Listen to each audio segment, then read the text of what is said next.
Assalamualaikum warahmatullahi wabarakatuh. Perkenalkan, nama saya Talita Indira Zafira dengan NIM C0D023050.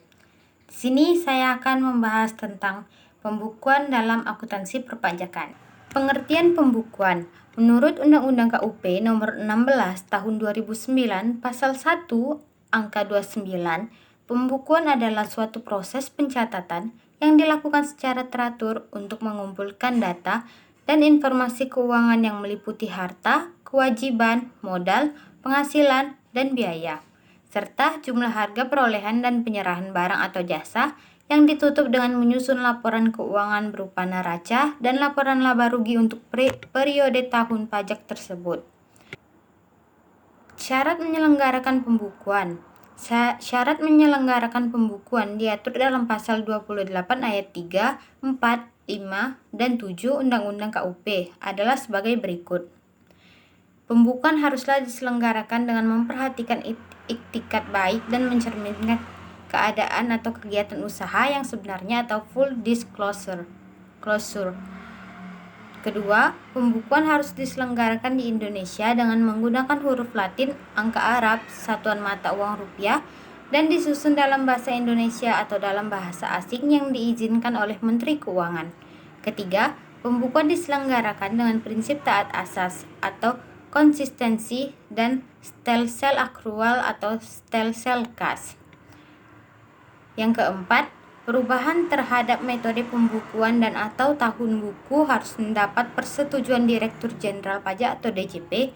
Yang kelima, pembukuan yang diselenggarakan sekurang-kurangnya terdiri atas catatan mengenai harta, kewajiban, modal, penghasilan, dan biaya, serta penjualan dan pembelian, sehingga dapat dihitung besarnya pajak yang terutang. Yang keenam, buku, catatan, dan dokumen yang menjadi dasar pembukuan dan dokumen lain, termasuk hasil pengelolaan data dari pembukuan yang dikelola secara elektronik atau secara program aplikasi online, wajib disimpan selama 10 tahun di Indonesia, yaitu di tempat kegiatan atau tempat tinggal wajib pajak orang pribadi atau di tempat kedudukan wajib pajak badan. Kewajiban pembukuan. Dalam Undang-Undang KUP Nomor 16 Tahun 2009, Pasal 28 ayat 1 diatur bahwa wajib pajak orang pribadi yang melakukan kegiatan usaha atau pekerjaan bebas dan wajib pajak badan di Indonesia wajib pajak menyelenggarakan pembukuan. Hal ini dimaksudkan agar dengan melakukan pembukuan, maka wajib pajak dapat menghitung besarnya pajak yang terutang.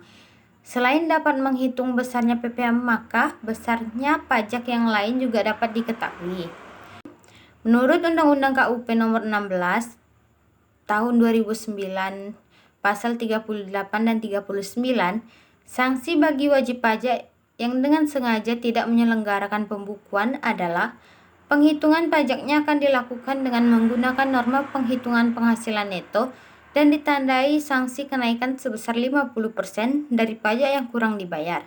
Ada juga sanksi pidana bagi wajib pajak yang dengan sengaja tidak menyelenggarakan pembukuan atau menyelenggarakan pembukuan dengan tidak benar sehingga menimbulkan kerugian bagi negara. Sanksi tersebut berupa pidana penjara paling sedikit 6 bulan dan paling lama 6 tahun dan denda paling sedikit 2 kali jumlah pajak terutang yang tidak atau kurang bayar dan paling banyak 4 kali jumlah pajak terutang yang tidak atau kurang bayar. Selanjutnya, pengertian pencatatan.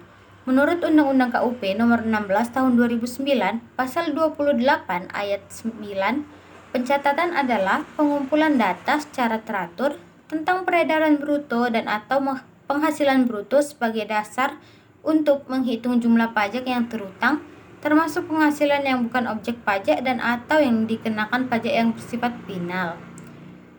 Kewajiban pencatatan. Sesuai dengan Undang-Undang PPh Nomor 36 Tahun 2008 Pasal 28 ayat 12 Nomor PMK strip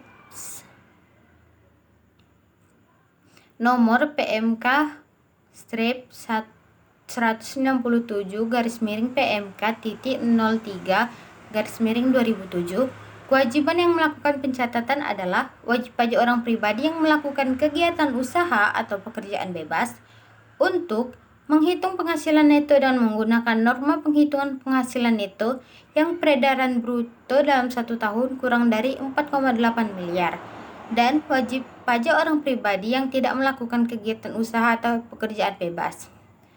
Syarat menyelenggarakan pencatatan. Yang pertama, pencatatan harus diselenggarakan secara teratur dan mencerminkan keadaan yang sebenarnya dengan menggunakan huruf Latin, angka Arab, satuan mata uang rupiah, dan disusun dalam bahasa Indonesia. Yang kedua, pencatatan dalam 1 tahun harus diselenggarakan secara kronologis.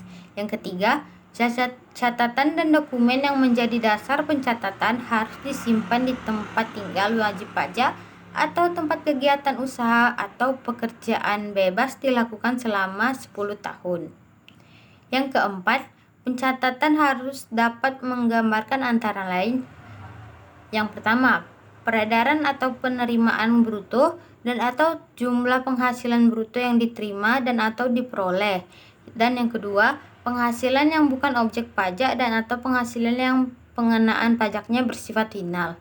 Lalu syarat yang kelima, wajib pajak yang mempunyai lebih dari satu jenis usaha dan atau tempat usaha, maka pencatatan harus dapat menggambarkan secara jelas untuk masing-masing jenis usaha dan atau tempat usaha yang bersangkutan.